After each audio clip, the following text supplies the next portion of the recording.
Principle of flotation. Whenever an object is submerged in a fluid, it experiences two primary forces.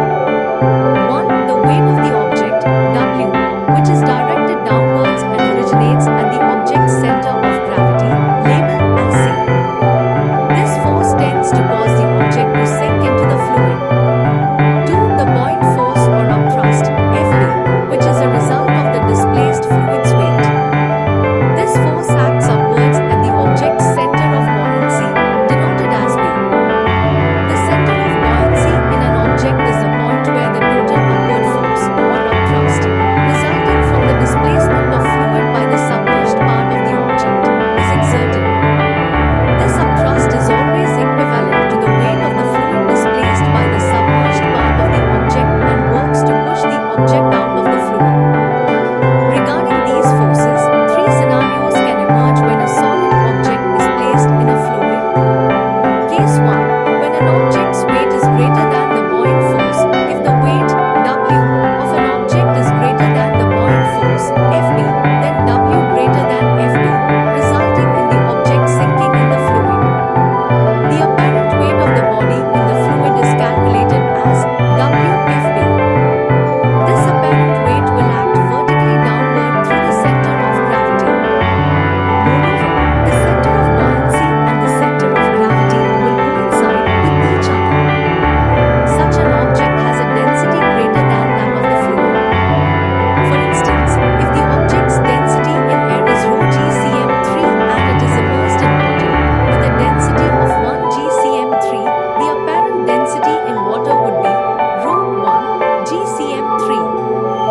For example, if the density of iron is 7.6 gcm3 in air, the apparent density of iron in water would be 6.6 gcm3.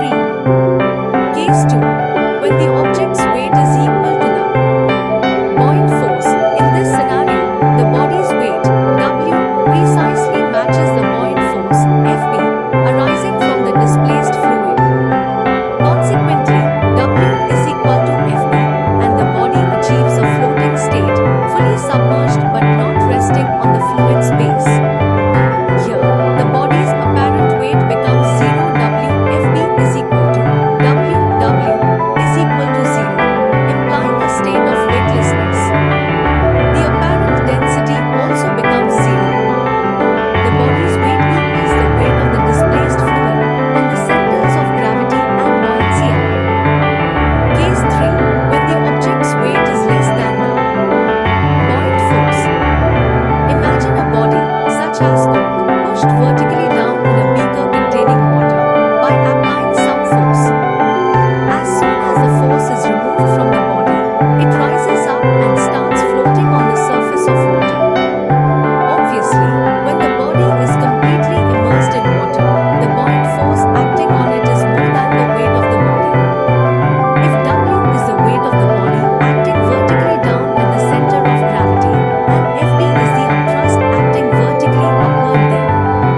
However, when the body floats, such that a part of it is submerged in water and an equilibrium is maintained, then the weight of whole body acting vertically downward through the center of gravity is equal to the upthrust caused by the weight of water displaced, and it acts vertically upward through the center of buoyancy. This is true for any solid, whose density is less than the density of fluid in which it is floating and is commonly called law of flotation. Law of flotation. 1. The weight of a floating body in a fluid is equal to the weight of the fluid displaced by the body. 2. The center of gravity of the floating body and the center of buoyancy are in the same vertical line. Characteristics of a floating body. The following are the characteristics of a floating body in a fluid. 1. Weight of a floating body is equal to upthrust or buoyant force is equal to apparent loss of weight of the body in the fluid. 2. The net force acting on a body floating in a fluid is 0.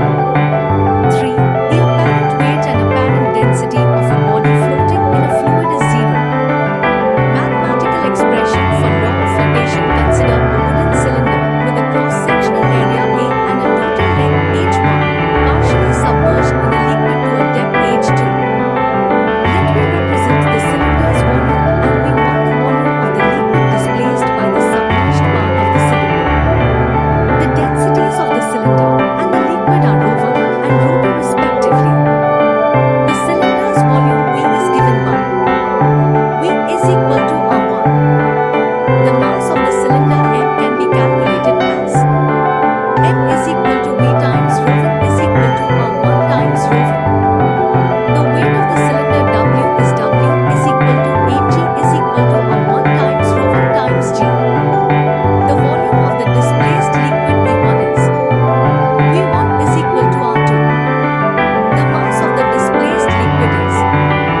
equal to volume of the liquid displaced times density of liquid.